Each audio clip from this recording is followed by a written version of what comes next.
Então à noite aí, tá tudo no YouTube, tá gravado como Senhor 12 Passos. O objetivo é sempre trazer para vocês ferramentas. Nós precisamos, como comunidade terapêutica, oferecer ferramentas.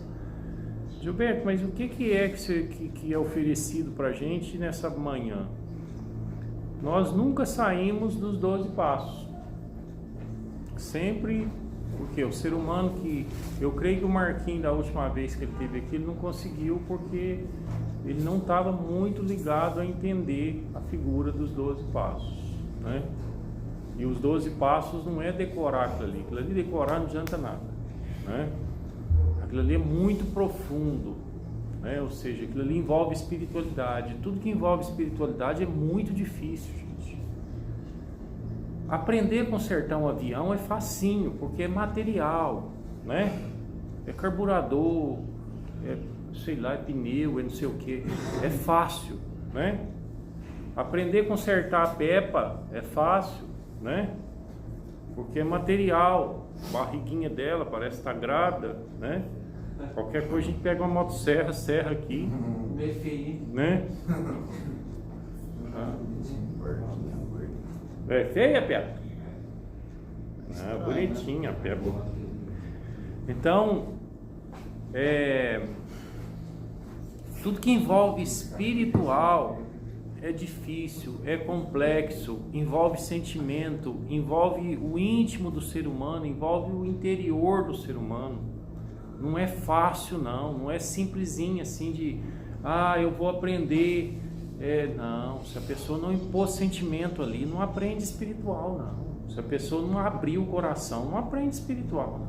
Espiritual não é matemática não. Espiritual não é geografia, né? Não é direito, não é engenharia. Isso aí é fácil, raiz quadrada, isso é facinho, né? A gente quer ver, aprender ou conhecer Deus. Como que eu conheço Deus? Será que o meu Deus é o mesmo Deus do João? Será que o meu Deus é o mesmo Deus do Elvis? Aí nós vamos dizer sim, Gilberto, Deus é um só.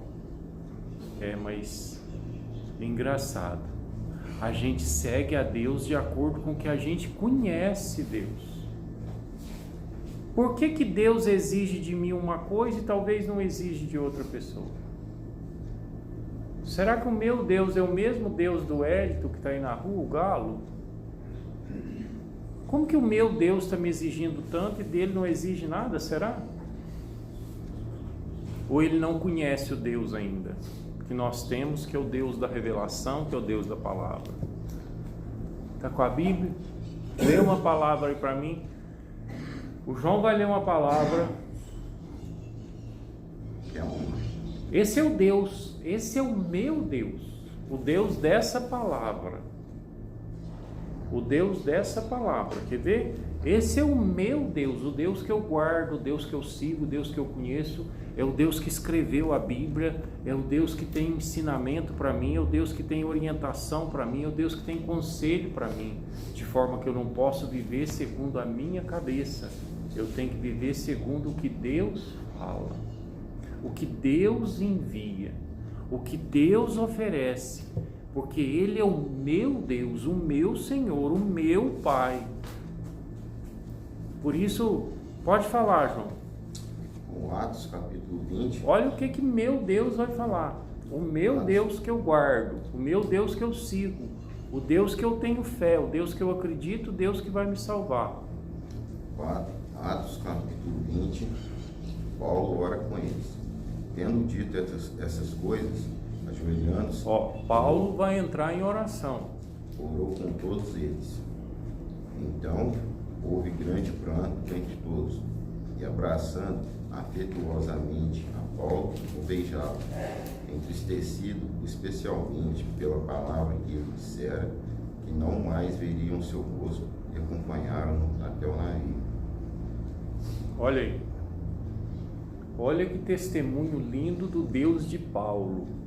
Quem que é o Deus de Paulo?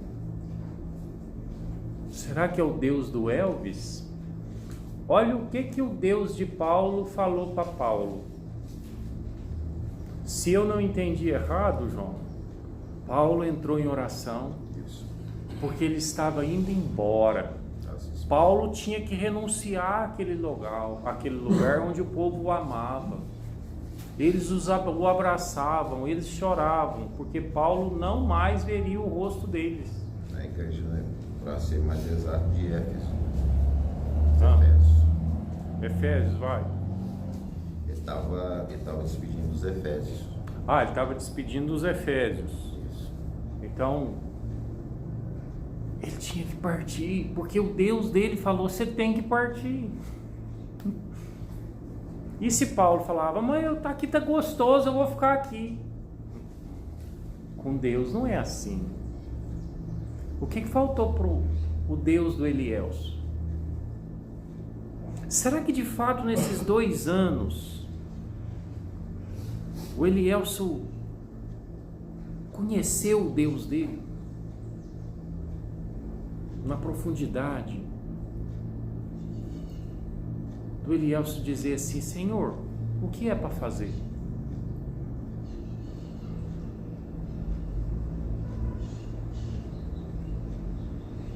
O que eu devo fazer? Para onde que eu vou? O que eu faço? Ou será que na vida minha mando eu ou mando o Deus que eu sirvo? Mas complicou minha vida por esse lado, por esse lado, por esse lado, por esse lado. E se complicou minha vida, e se veio uma noite escura, e se veio um dia de deserto, como que eu faço? Aqui na 1 Coríntios, versículo 18. 1 Coríntios 18, olha o que o meu Deus vai dizer. Certamente a palavra da cruz é loucura para os que se perdem. Espera lá. Calma. Certamente. A palavra da cruz. Qual que é a palavra da cruz? Eu já sei? Ou será que meu Deus fala assim, Gilberto, a palavra da cruz? Uai, Senhor, a cruz fala? A palavra da cruz. Qual é a palavra da cruz? O que meu Deus quer dizer para mim sobre a palavra da cruz? Porque tudo que está escrito, né? Qual que é a palavra da cruz para o Romano? Romano, você já conhece a palavra da cruz? Não conhece. Quer conhecer a palavra da cruz? A palavra da cruz. Vai. Certamente a palavra da cruz é loucura. O que a gente sabe que a palavra da cruz é? Loucura. Para quem? Para os que se perdem. Para os que se perdem. Dá para trabalhar em cima dessa palavra? A palavra da cruz. Digamos que a Peppa se perdeu. Como que uma pessoa se perde? Eu já me perdi muito. Na pornografia, na bebedeira, na orgia, no materialismo, no roubo, na mentira, na traição. Nossa, coisa demais. Quando é que um homem se perde? Quando o vitorioso na sua vida é o demônio e não a cruz. Por exemplo, se na minha vida o vitorioso for o demônio e não a cruz, eu sou perdido. Na minha vida, quem tem que ser o vitorioso? A cruz. E o demônio tem que ser o derrotado. Mas e se na minha vida o demônio for o vitorioso e a cruz a derrotada? Significa que a palavra da cruz, gente, qual que é? Vitória. Vitória, tu reinarás, ó cruz, tu nos salvarás. A palavra da cruz significa vitória. O que eu leio nessa cruz? Vitória. Contra quem? Contra o mal. Por isso que ela é loucura. Por que a palavra da cruz é loucura? Por que o Romano falou assim, não, eu não sei a palavra da cruz? Porque talvez ele ainda quer vencer o demônio por ele mesmo. É possível? Por isso que para quem está perdido, acha que a palavra da cruz, ou acha que a cruz é loucura. Ah, é um Deus pendurado, isso é loucura. Não. Não existe vitória sem ela. Não existe vitória sem a cruz, sem esse sangue, porque o demônio tem poder.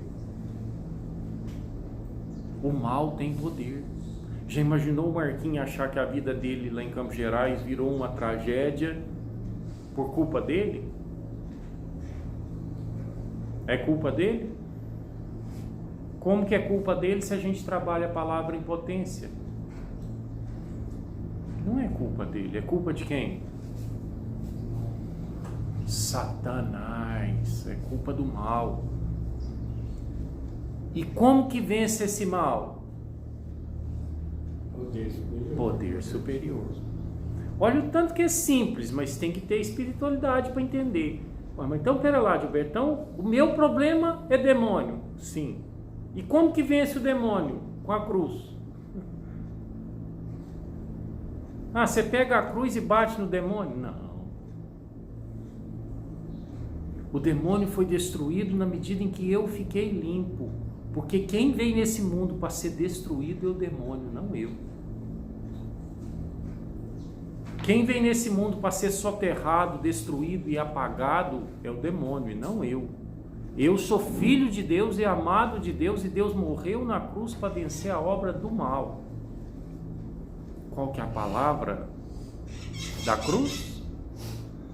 Vitória. Continua. Mas para nós que somos salvos... Para nós que somos salvos, qual é a palavra da cruz? Poder de Deus. Pois está escrito: destruirei a sabedoria dos sábios. Não, mas para nós que somos salvos, qual que é? A palavra da cruz é o poder de Deus. É o poder de Deus. Para quem está perdido, é loucura. Por que é loucura? Porque a pessoa não está nem aí para a cruz. Você está aí para o futebol, você está aí para o... Se o Silvio Santos está vivo, se está morto, se a fortuna do Gugu Liberato já saiu, se você está aí para as coisas do mundo. Você está preocupadíssimo com, né? Com se chegou o bilhete da festa, se vai ter... Você está preocupadíssimo com o mundo, né? Que dia que a van vai sair para a festa? Você está preocupadíssimo, você está voltado inteiramente para o mundo. E se naquele momento que você está no mundo ali, chegar perto de você e falar da cruz, a pessoa simplesmente vai dizer: Deus é tudo. Ou a pessoa vai dizer, você chega para uma pessoa mundana e fala assim: e Deus? Deus está aqui. Aí dá vontade de perguntar. A Peppa chega e fala assim: ô Peppa, e Deus? Aí a Peppa fala assim: Deus está aqui. Deus está aqui comigo. Ah, e você está indo para onde, Peppa? Estou indo para a zona. Ah, e Deus está aqui. Aí dá vontade de perguntar para ela: tá aí fazendo o quê? Ele está aí fazendo o quê? E lá te vê, dá uma? Porventura ele vai lá te ver usar uma pedra de crack? Essa é a função dele? Deus está aqui. Gente, a espiritualidade, ela envolve uma coisa muito simples na nossa vida. Se a Peppa quiser ser espiritual e não carnal, é muito simples, ela tem que morrer para a carne. É mais ou menos como que ela precisa viver o que está de dentro e não o que está de fora. Ela precisa viver o que está dentro dela aqui, ó, né? Lá no coração. Aqui, ó, meu dedo está lá dentro. E não o que os olhos dela enxergam. O que os olhos dela enxergam é material. O que os olhos da Peppa enxergam é totalmente material. É bunda, é baralho, é bebida, é boate, bagunça, farra, diversão. A carne gosta do que é bom. A carne gosta da sombra, da picanha,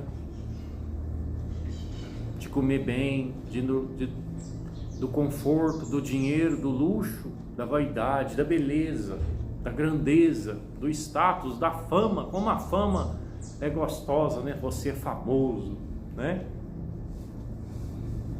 A carne gosta de tudo isso. Gálatas 5,19. A carne gosta da bebedeira, da fornicação, que é a vida sexual desregrada, da inveja,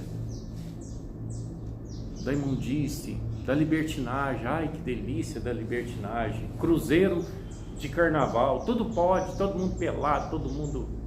Ah, que trem bom. Isso é do lado de fora. Isso é o lado de fora da pessoa. A carne, o lado de fora, né? E o espírito? Por isso que para quem vive o lado de fora, quem vive o que os olhos veem, a cruz é loucura, porque a cruz não atua do lado de fora. A cruz é o meu Deus, é o Deus que eu sigo, é o Deus que me orienta, é o Deus que me aconselha, é o Deus que me manda, como mandou Paulo: despede desse povo, porque você nunca mais o verá. É como Deus falou para Abraão: larga tua terra, teu sogro. Estava tão confortadinho lá, né? Bonitinho, tranquilo, com a mulherzinha, os filhos, não sei quantas mil cabeças lá, tranquilo, acordando, né? Pescava a semana inteira, né? Deus chega e fala: Pinera, vai para uma terra que eu vou te mostrar. O pior de tudo, Deus chega e fala assim: vai para um lugar que você nem sabe onde que é, eu vou te mostrar. Você iria? Ou você ficaria com a tua cabeça falando: sei lá onde que é isso? Você já imaginou Moisés? Imaginemos Moisés, todos nós, casado com uma mulher linda, maravilhosa, 2 filhos, sossegado. De repente o Moisés sai para ir atrás de um carneirinho lá naquele fim de mundo, lá naquele penhasco, e vê uma árvore pegando fogo que não se consumia, ou seja, aquele fogo era um fogo. E de repente ele escuta uma voz, porque o povo do Antigo Testamento ouviam a voz de Deus. No Novo Testamento não ouve mais, porque nós já temos a nova e eterna aliança, e o próprio Cristo disse que ninguém mais teria sinal algum. Mas o povo do Antigo Testamento ouvia sim a voz de Deus.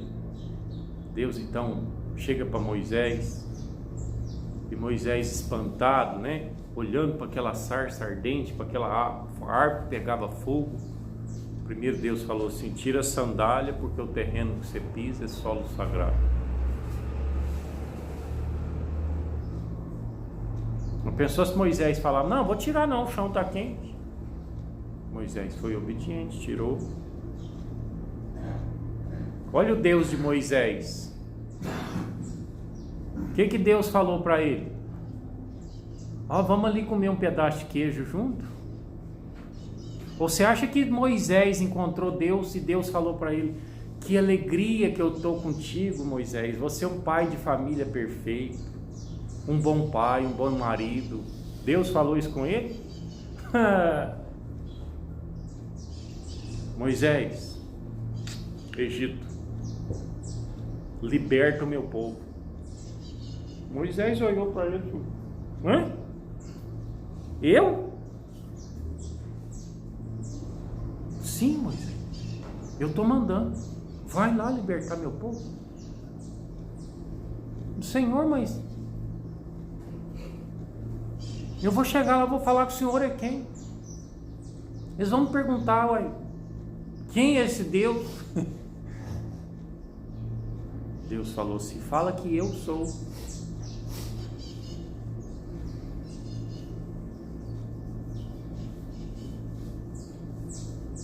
Moisés obedeceu? Ah, gente, que dia que Deus vai chegar perto de Soiraí para passar a mão na cabeça dele? Fala: ô Soiraizinho, bonitinho, faz 6 meses que você não bebe, que gracinha, que bonitinho, meus parabéns. Deus vai chegar perto dele e falar assim: faça isso, porque Deus é rei e o rei só dá ordem.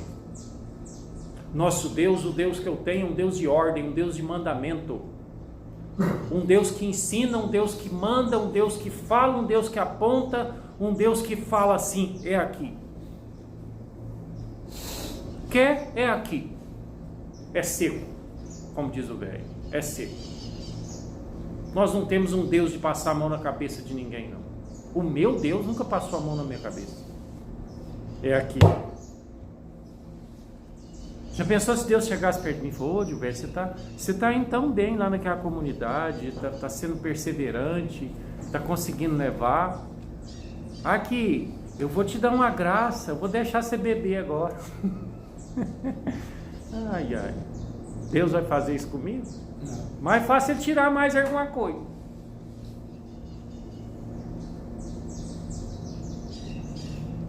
Deus é um Deus que torce. Deus é um Deus que puxa a orelha. Deus é um Deus que... O meu Deus é esse Deus. É um Deus que manda. É um Deus que tem mandamento e não pedimento. Deus não pede, Deus manda. Mandou em Abraão, mandou em Moisés, mandou em Paulo, mandou em Pedro, mandou em... Ah, gente, pega Atos 10. Atos dos Apóstolos 10. Você vê o que Deus faz com Pedro aqui, você desanima. Vai ali, vai aqui, sobe, desce. É como que quase que sabe uma criança de grupo? Deus é assim com a gente, é um Deus que conduz. É um Deus que leva, é um Deus que mostra. Ah, mas o Elielso caiu. Guiado por quem? Satanás. Guiado por Satanás. O livro Atos 10, João, uma hora você lê com calma com a gente, que é muito grande. O Pedro tem uma visãozinha lá do céu de alguns animais voando. Parecia até que ele estava meio doido. Atos 10. Não, mas isso aí depois você lê no quarto com calma, depois você traduz pra gente aqui. Dever de casa. Mas resumindo o Atos 10, nós vamos ver que nós temos um Deus, o Deus de Pedro, de Simão Pedro, é um Deus que fala para ele. Alguém orou para Deus, esqueci o nome do homem que orou para Deus, e Deus falou assim: vai lá e chama Pedro para orar para vocês. Agora, olha onde que chega o nosso Deus. Uma pessoa ora a Deus, um judeu ora para Deus, faz uma oração, Deus ouve a oração desse judeu e revela para esse judeu que está orando o seguinte: ao invés dele conceder o que o caboclo estava orando, sabe o que Deus falou para ele? Vai lá e traz Pedro para orar para vocês. E o homem obedece. E o homem vai lá e fala assim: é para chamar um tal de Pedro, que o homem nunca viu na vida. É para chamar um tal de Pedro. E aí chamam Pedro. Pedro chega tremendo lá. Porque você sabe que o Atos dos Apóstolos, logo após da morte e ressurreição do nosso Senhor Jesus Cristo, eles estavam todos com medo. Apesar que já tinha descido o Espírito Santo de Deus. Mas ele foi com medo, falou: quem que esse homem está me chamando? Não, chegou lá, pois não, o que está acontecendo? Aí ele foi explicar que orou a Deus, papapá, e que Deus revelou que era para estar chamando um pau de Pedro, e que esse Pedro ia fazer uma oração para eles. E esse homem juntou vizinho, parente, papagaio, juntou todo mundo lá para ouvir a oração do Pedro. Vamos ver o que Pedro orou para esse povo. Quer ouvir, Elias? Pedro foi chamado para orar. O que Pedro orou? O que Pedro falou para esse povo? Faz de conta que a gente está lá na casa desse homem. Aí chega Pedro. Porque Deus mandou chamar Pedro. Porque esse homem orou para Deus, mas Deus falou assim: eu não vou te atender, chama Pedro.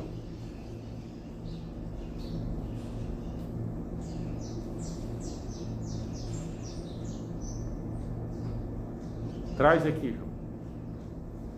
Olha o que Pedro falou para esse povo que estava lá. Enquanto Pedro estava perplexo sobre qual seria o significado da visão, Pedro, pois, foi convidado a entrar, hospedou-se, no dia seguinte levantou-se e partiu com ele. Ou seja, eles mandaram chamar Pedro, porque lá é tudo a pé, né? Então tinha que dormir para no outro dia sair cedo. Saíram, Aconteceu que, indo Pedro a entrar, lhe saiu Cornélio ao encontro. Cornélio que tinha rezado a Deus. E Deus falou para Cornélio: procura Pedro. Falando com ele, entrou, encontrando muitos ali reunidos ali. Encontrou muita gente.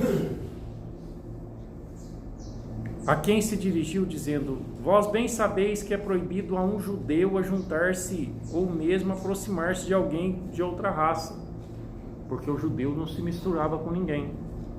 Mas Deus me demonstrou que a nenhum homem considerasse como imundo. Deus já tinha falado para Cornélio. Você acha que quando Cornélio orou para Deus, aqui o Cornélio, aí o Cornélio orou para Deus e falou: Senhor, me dá uma luz, me dá uma visão. Primeira coisa que Deus falou para ele: não faça distinção de ninguém. Primeira bordoada, porque o judeu já estava fazendo distinção de gente.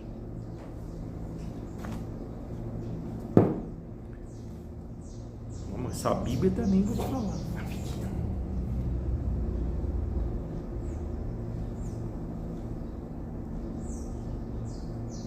A quem se dirigiu, dizendo: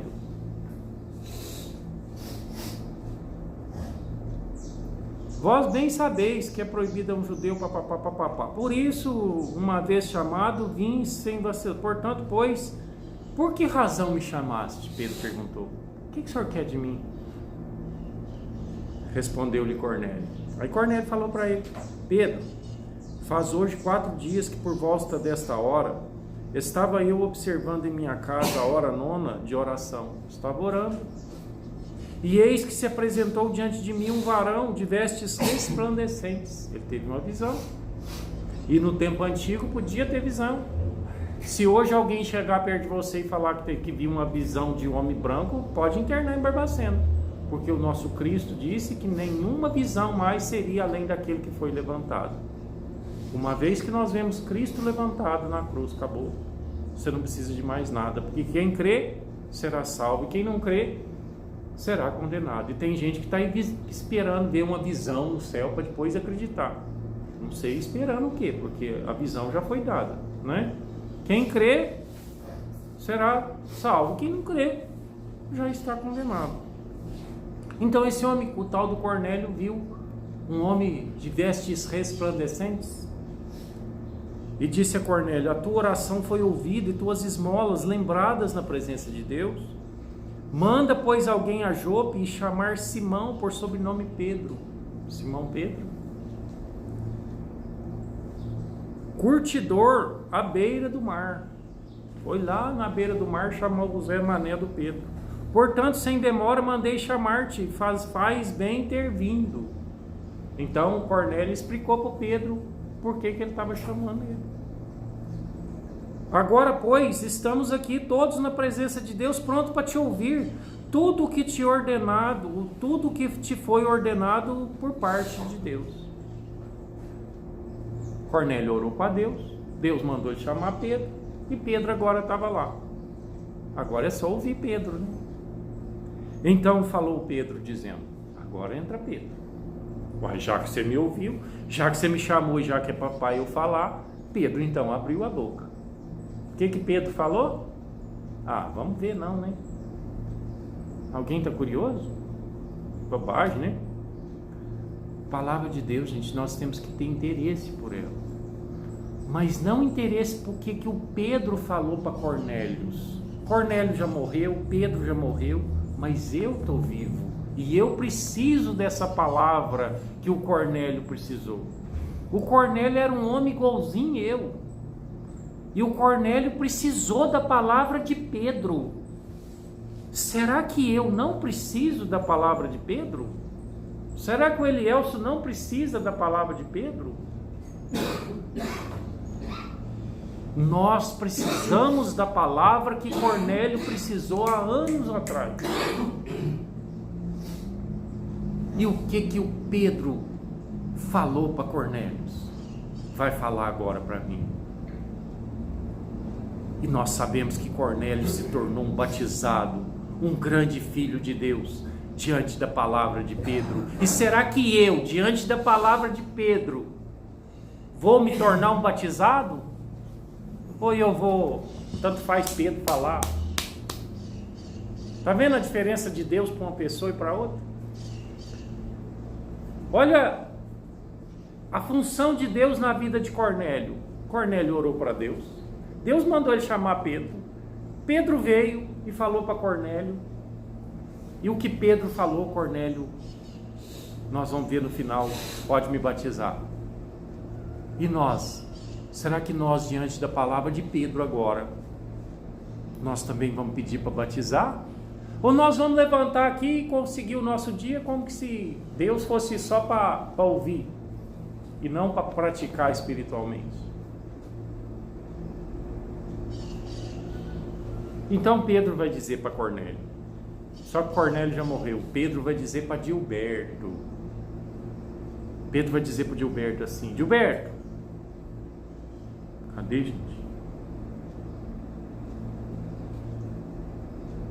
Manda, pois, alguém a jogo, portanto, sem demora, mandei. Então, falou Pedro dizendo para o Gilberto, está escrito aqui, Gilberto, 2 pontos.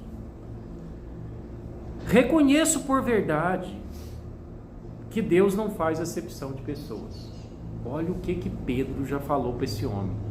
Deus já tinha falado para Cornélio não fazer distinção de pessoas. A primeira palavra que Pedro fala, sem saber, era que não era para ele fazer acepção de pessoas mais.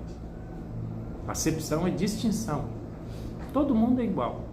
Pedro então fala, reconheço por verdade que Deus não faz acepção de pessoas. Pelo contrário, em qualquer nação, aquele que teme a Deus e faz o que é justo, lhe é aceitável. Não importa se eu sou alcoólatra, se eu sou drogado, se eu sou dependente químico, se eu sou da igreja, se eu sou papa, se eu sou pecador, não importa o que eu sou. O importante é que eu tenho temor de Deus. A primeira coisa que Deus fala, que Pedro fala para Cornélio, não faça acepção de pessoas. Segunda coisa, teme a Deus. Porque se você tiver temor de Deus, eu estou interessado em saber o que é temor de Deus? Eu estou, sabe, de perguntar. Temor de Deus? Se Deus falar para você, levanta, você não pode ficar sentado. Se Deus falar para você e para o Elvis, vai ao Egito e liberta o meu povo, você tem que ir.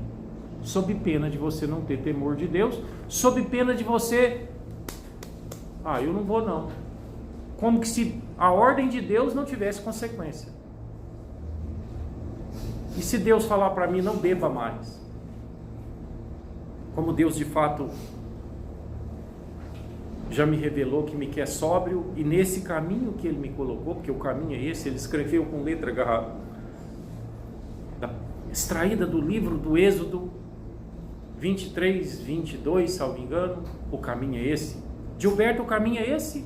Essa palavra entrou como que um raio branco em mim.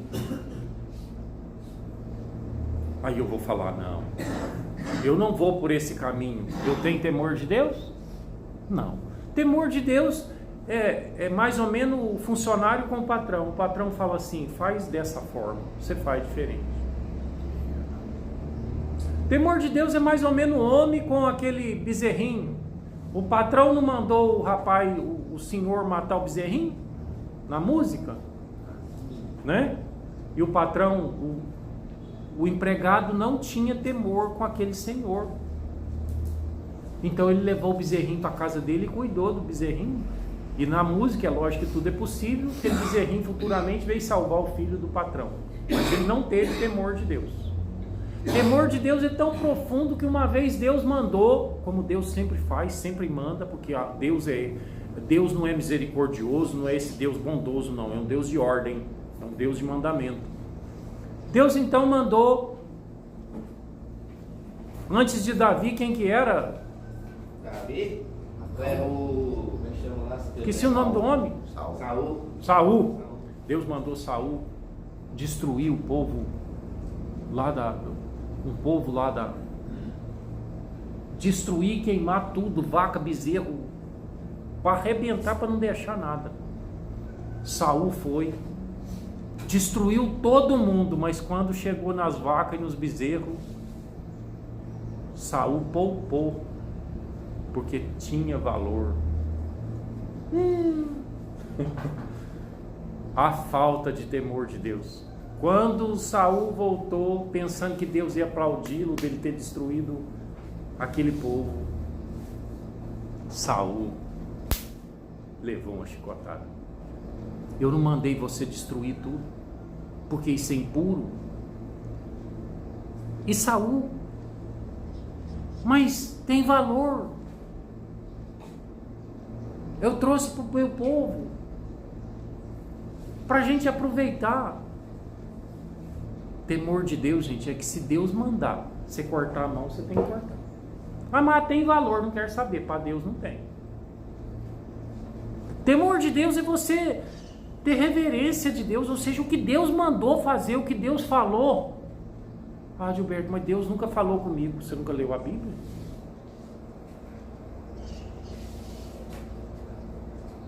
Você nunca ouviu Jesus dizer que a palavra de Deus, ela não cai na terra igual a semente, não volta senão para produzir frutos? Aonde mais você quer ouvir Deus? Temor de Deus é o que está escrito, tem que falar. Olha o que o Cornélio vai cumprir. Então Pedro falou assim, você tem que ter temor de Deus. Pelo contrário, reconheço por verdade que Deus não faz exceção de pessoas. Pelo contrário, em qualquer nação, aquele que teme e faz o que é justo, lhe é aceitável. Bom dia, seu Carlos. Essa é a palavra que Deus enviou aos filhos de Israel. Esta é a palavra que Deus enviou aos filhos de Israel, anunciando-lhe o evangelho da paz. Aí Pedro falou para ele, Cornélio, Gilberto, deixa eu te explicar. Deixa eu te falar o que aconteceu, que é para eu vir te falar. Por meio de Jesus Cristo, esse é o Senhor de todos nós. O que Pedro está falando para o Gilberto?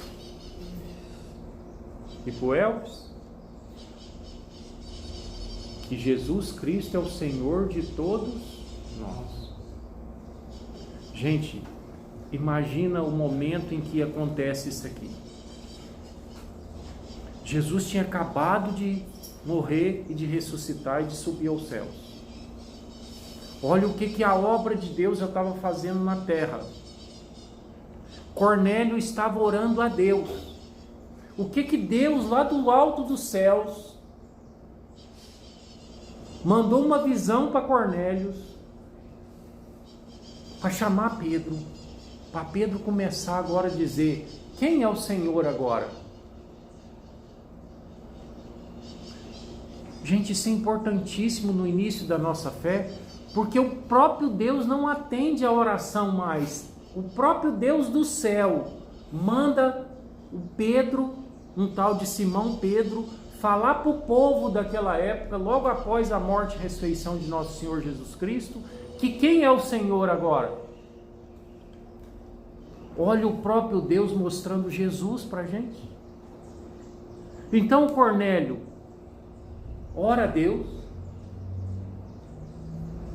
Cornélio tem uma visão. Essa visão é para chamar Pedro. Pedro vem e fala para Cornélio: sabe quem é o Senhor agora? O Cristo. Para mim é o Senhor, é Jesus? Ou o Senhor sou eu mesmo, quem manda na minha vida sou eu? Olha lá, continua Pedro dizendo. Então Pedro, esta é a palavra que Deus enviou, anunciando-lhe o evangelho da paz por meio de Jesus Cristo. Este é o Senhor de Deus, esse é o Senhor de todos. Vós conheceis a palavra que se divulgou por toda a Judéia, tendo começado desde a Galiléia, depois do batismo de João. Teve o batismo de João. Como Deus ungiu Jesus de Nazaré. Pedro começou a mostrar Jesus para aquele homem. Pedro começou a mostrar Jesus para Cornélio. Pedro estava mostrando Jesus e oferecendo Jesus para ele. Como que Deus ungiu Jesus de Nazaré com o Espírito Santo e com poder, o qual andou por toda a terra fazendo bem e curando a todos os oprimidos do diabo. Quem está oprimido do diabo? No início nós falávamos: você acha que a culpa é do Marquinhos? Marquinhos é o melhor homem de Campos Gerais, melhor coração. O coração do Marquinhos dá de 10-0 na irmã dele. Mas o diabo, como que faz com o diabo? Jesus nele.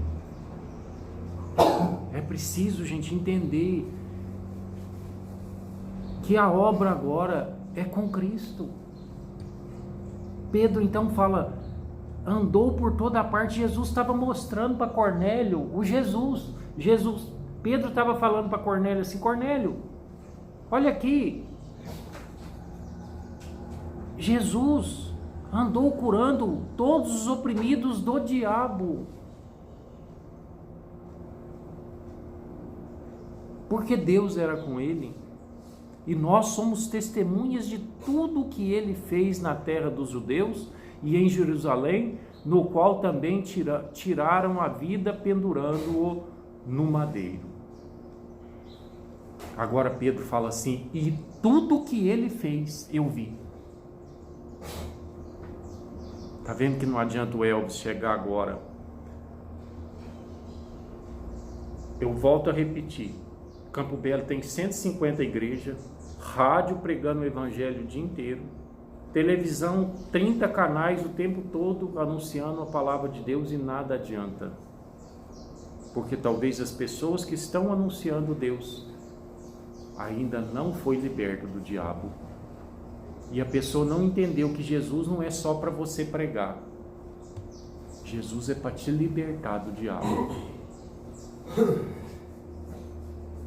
Gilberto, qual que é a função de Jesus na sua vida? Limpeza, lavar. Jesus é bombril, sabão, detergente. Porque ele lava e deixa tão branco quanto a neve, porque ele lava todos os meus pecados pelo sangue dele. Não é o sangue, porque às vezes a pessoa pensa que é o sangue de Jesus que vai passar em mim. É o esforço. Sabe o que é esforço? Esforço é mais ou menos, eu estiver com um carro estragado aqui e eu ter que levar ele lá no campo de aviação, lá no aeroporto, e eu falar para o Elielson: Elielson, eu vou ficar aqui sentado dentro do carro, Você empurra para mim até lá? Aí o Elielso pega e começa a empurrar o carro.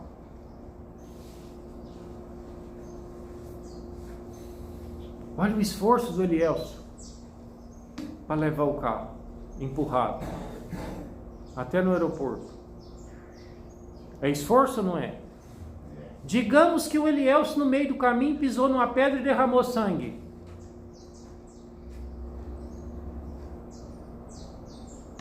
Ou digamos que o esforço foi tamanho que o Elielso morreu, subindo o morro ali morreu. Foi morte por esforço? E qual a finalidade dessa morte? Levar o carro. Agora vamos tirar o Elielso de campo e vou pôr Jesus no campo. Essa morte foi para quê?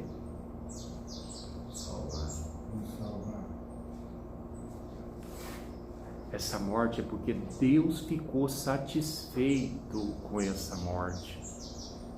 Deus falou assim: agora sim eu perdoo os pecados do mundo inteiro, porque o meu filho, que eu amo, pagou por eles. Eu vou repetir. Agora sim, Deus falou assim: agora eu estou satisfeito, porque alguém derramou sangue para pagar o pecado do Gilberto. Agora sim eu posso acolher o Gilberto. Porque Deus Pai Todo-Poderoso, Ele tinha que ser satisfeito pela desobediência do homem desde o paraíso, desde Adão. Por isso, por um só homem entrou o pecado e por um só homem entrou a salvação. O Adão pela serpente, Jesus pela cruz. Então Pedro oferece Jesus para nós. Pedro oferece Jesus para o Gilberto e fala: é esse agora, ele é o Senhor. Ele foi pendurado no madeiro e eu vi a obra que ele fez. Pedro agora dá testemunho para mim. Pedro fala: Gilberto, eu vi o que ele fez. Ele expulsou o diabo. Ele venceu o diabo. E se lerdar eu caminho com o diabo sai vitorioso na minha vida e eu não abraço Cristo. Se lerdar o diabo é vitorioso, eu o derrotado, e eu não uso o poder de Deus. Você já imaginou um ser humano derrotado, o diabo vitorioso, pulando de alegria do meu lado? Aqui está a Peppa, derrotada, porque o diabo a derrotou. O diabo comemorando, porque conseguiu destruir o que Deus ama. E essa pessoa foi derrotada e não usou o poder de Deus. Ela poderia estar de pé se ela tivesse usado o poder de Deus. É isso que Deus mostra para Cornélios. É isso que Deus, quando Cornélios entra em oração, é isso que o Cornélios recebe, é isso que o Gilberto recebe. Pedro então fala para o Gilberto: Gilberto, eu te ofereço um Senhor agora. Você tem um Senhor e Ele veio para curar todos os oprimidos do diabo. E se eu tiver oprimido do diabo, a palavra de Deus ensina a libertar. Aqui está escrito o remédio. Gilberto, o remédio para os oprimidos do diabo é o Senhor. Sabe os oprimidos do diabo? É o Senhor. O Tiãozinho chegou aqui, ele não estava nem andando. Hoje já está jogando bola. Ele veio oprimido pelo diabo. E aí Pedro fala para o Tiãozinho: Tiãozinho, sabe Jesus que eles pregaram no madeiro? Ele agora é o seu Senhor. E ele veio a esse mundo para curar todos os oprimidos do diabo.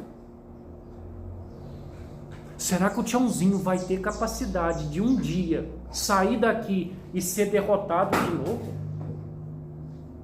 E cambalear de novo? E deixar o diabo vencer de novo? Sendo que existe remédio contra o diabo? Existe ou não remédio contra o diabo? Mas, gente, ou só eu que estou entendendo a palavra de Deus? Será que o Elielson algum dia na vida dele, ele vai se deixar cair de novo? Será que o Elielson não vai ver que é uma obra do diabo querendo levar ele para baixo?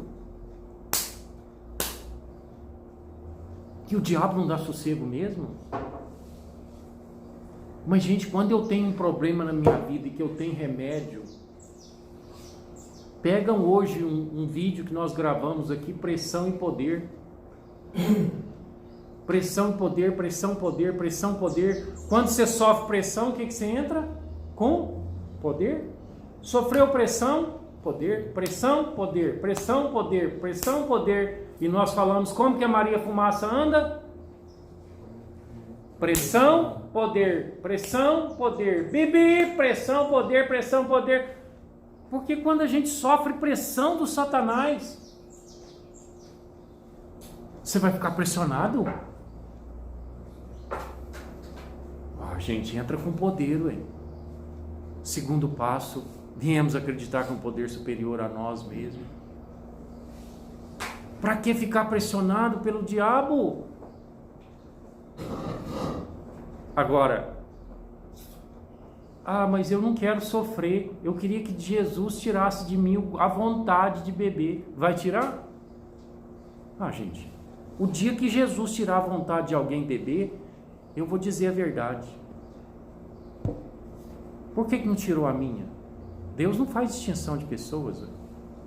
O dia que alguém rezar e pedindo a Deus para Deus tirar a vontade dele de beber, ou pedir cura para essa doença, curar essa doença significa que eu quero beber pouco. É porque a pessoa não quer sofrer. A pessoa não entendeu nada da cruz. Mas nada dica de nada, mas não entendeu nada dica de nada. A cruz para ele é história. É livro de história. É quase que a pessoa vai perguntar o que é a cruz. E a pessoa pode até responder, eu vi num filme aí. Porque não entendeu na dica de nada da cruz. Porque da mesma forma que Jesus morreu nessa cruz por nós, nós temos que morrer para o mundo. Nós temos que morrer na carne e nascer no Espírito. Porque o homem que não nasce de novo não entra. Enquanto nós estivermos vivendo na carne, pedindo a Deus para nos aliviar da carne. Não, a carne veio a esse mundo para sofrer. Jesus mostrou para a gente o seguinte: sabe para que serve carne? Para sofrer. Que tipo de sofrimento? O demônio pressiona.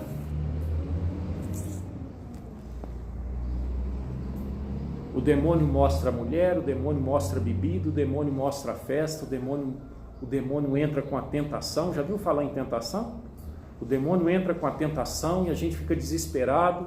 Vem essa palavrinha que a gente chama de abstinência. Vem tudo, vem o desejo, vem o desespero, vem a vontade, vem o tesão, vem o fogo, vem o vermelho, o vermelhão, vem o tesão louco, vem aquele trem louco para a gente fazer, para a gente comer, para a gente gozar, para a gente coisa. Tesão de vaca. Tesão de vaca.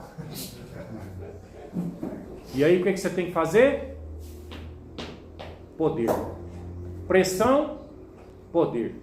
Pressão, poder. Hora que te der aquele tesão, aí você vai bater no peito e falar: Senhor, chegou a hora do sofrimento, chegou a hora da minha cruz, agora é minha cruz. Agora eu entendo, Senhor, o que é pagar o pecado. Agora eu entendo o Senhor na cruz. Agora eu estou conseguindo entender o que é pagar pecado. Porque agora eu estou sofrendo na minha carne como que o pecado dói. Como que é difícil você ver e não poder. Como é difícil você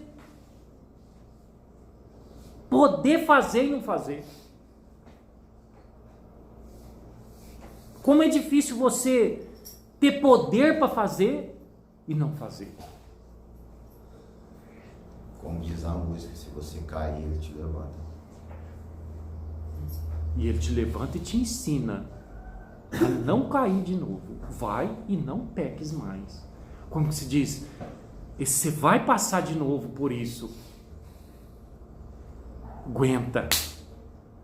Eu estou contigo. Eu morri por você, ué. Mas eu não morri para te aliviar a sua dor. Aonde está escrito que Jesus morreu para aliviar a nossa dor? Jesus morreu para nos ensinar que a carne só serve para pagar pecado. Se você quiser pagar e se você quiser vencer o demônio, é com a carne. Por isso a renúncia, por isso a necessidade de nós enfrentarmos essa certeza da nossa vida. Eu preciso entregar. Entrega, terceiro passo, nada mais é do que sofrimento. Eu não bebo mais, em nome de Jesus. Eu quero sofrer esse sofrimento para o resto da minha vida. O dia que o Eliel se bater no peito e dizer, ficar sem bebida e sem droga é sofrimento, mas eu quero esse sofrimento para mim. Eu aceito esse sofrimento. É isso que eu tenho para oferecer para Deus? Ou você tem mais alguma coisa para oferecer para Deus? O João Francisco, o que você tem para oferecer para Deus? A não ser esse sofrimento de ficar sem bebida, que é o que você mais gosta. O que o Roberto tem para oferecer para Deus? A não ser o vício dele. E se o Roberto bater no peito e dizer, Senhor, pode mandar vontade, pode mandar doença, pode mandar, como é que chama essa palavra? Abstinência, pode mandar, manda Senhor, manda porque eu quero sofrer. E eu quero sofrer porque eu sei que o Senhor está comigo. E o Senhor é o Deus da vitória. O diabo vai sair derrotado e nós vitoriosos. É simples de entender. Não é difícil de entender. O problema nosso é que a gente não quer sofrer. Eu vejo uma mulher bonita, eu já quero. Eu vejo um pastel, eu já quero. Eu vejo um gole de cachaça. Eu quero uma festa, o Marquinhos já ia para a festa, já levava cerveja sem álcool. Ah, não posso ficar sem. Você não pode ficar sem uma festa. Você não pode ficar sem seus amigos, sem seus colegas de mundo. O que você vai oferecer para Deus? E na igreja? O que adianta ir na igreja? Rezar o Pai Nosso? Rezar um terço? Que fé de miséria, hein?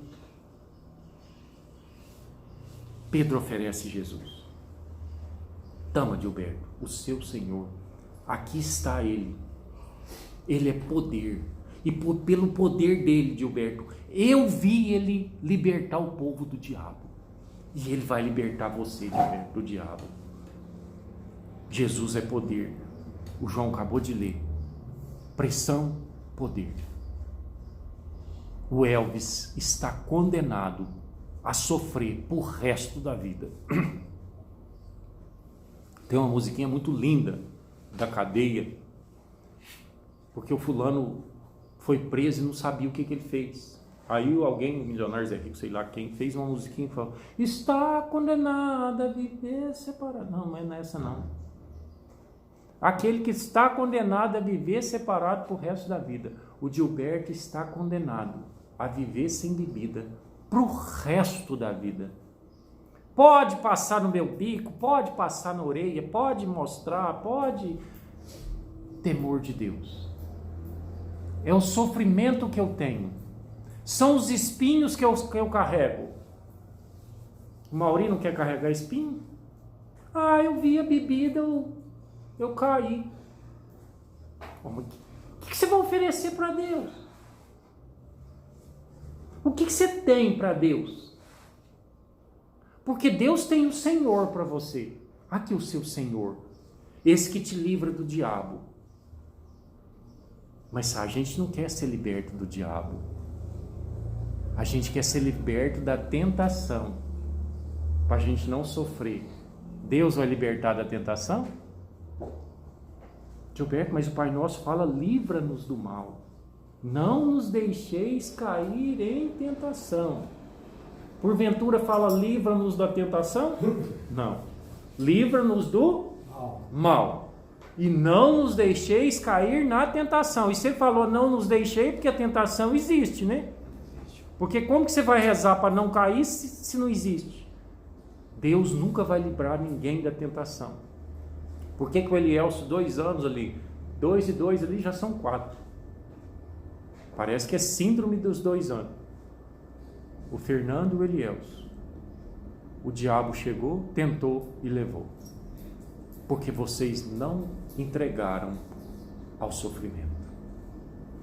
O dia que o Fernando e o Elielso bater no peito e dizer, eu recebo esse Senhor que Pedro está oferecendo. Eu recebo esse Cristo. E dou o meu suor para Ele. E o meu suor, o meu sofrimento para Ele é a sobriedade. Senhor, eis aqui um homem sóbrio, usa-me. Está aqui sóbrio, ué. Pronto, você está à disposição de Deus. Você não pode ser sóbrio para Deus? Agora, para ser sóbrio, eu vou te falar. Eu passei por isso aqui, ó. Eu tive que rasgar o meu coração. Porque ser sóbrio nesse mundo não é fácil, não. É só para os fortes. Os fracos vai ficando para o meio do caminho. Porque uma das coisas mais difíceis do mundo, formar em medicina é o trem mais fácil do mundo. Eu quero ver você ser sóbrio. Para quem tem essa doença que nós temos. Ser sóbrio é facinho para Maria, irmã do Marquinhos, nunca bebeu. Eu quero ver para nós dois. É ser sóbrio, irmão, facinho para a esposa do Tchãozinho, nunca bebeu. Eu quero ver ser sóbrio para nós, que somos doentes e que falta uma enzima no nosso corpo que não queima o álcool. Aí que eu quero ver. É facinho, né? Meu filho, o que nós temos para oferecer para Deus, poucas pessoas no mundo têm, porque eles não têm a doença que nós temos. Nós somos privilegiados frente a Deus, principalmente os usuários de crack. Os usuários de crack têm uma grandeza com Deus, têm um prêmio com Deus, porque o que o usuário de crack tem para oferecer para Deus é grande demais. É a sobriedade. É um sofrimento terrível. Eu posso dizer que é um sofrimento terrível. Mas Deus merece, porque Deus é Pai. Para quem ama a Deus, isso não é tão difícil. O que o seu Sérgio tem para oferecer para Deus, a não ser o sofrimento de ficar sem a bebida para o resto da vida? Deus merece? Lógico que Deus merece, porque eu amo Deus também. E esse é o primeiro mandamento da lei de Deus, amar a Deus sobre todas as coisas. E se eu amo Deus, o que o Marlon vai ter para oferecer para Deus? A não ser a sobriedade. E para viver sóbrio, Marlon, nós, todo mundo aqui, ó, é sangue. Não é brinquedo, não. Não pensa que vai viver lá fora facinho, não. Vai chorar sim. Eu gosto muito do testemunho do Tonho. O Tonho tem um testemunho de que ele chorou de vontade. Mas no dia que ele chorou, ele entendeu. Assim como o Bill, o dia que ele viu o bar, ele entendeu que ele era doente. O Tonho, o dia que ele viu a coisa feia com R$200 no bolso, ele sentiu tesão. E aí ele sentiu Deus. E sentiu Deus segurando ele, falando assim, escolhe, lá ou aqui? E o Tonho escolheu a Deus. E o demônio saiu derrotado com o rabinho no meio das pernas. Ah, gente, é bonito demais viver Deus. Vamos deixar o diabo sendo derrotado por Cristo. E a cruz é a vitória na nossa vida. Não é difícil. Só que tem que sofrer. Prepara para sofrer. Amém? Amém. A sofrência é um garoto. Esses dias eu conheci o Tião da Luz. Tião não. Filho dele, né?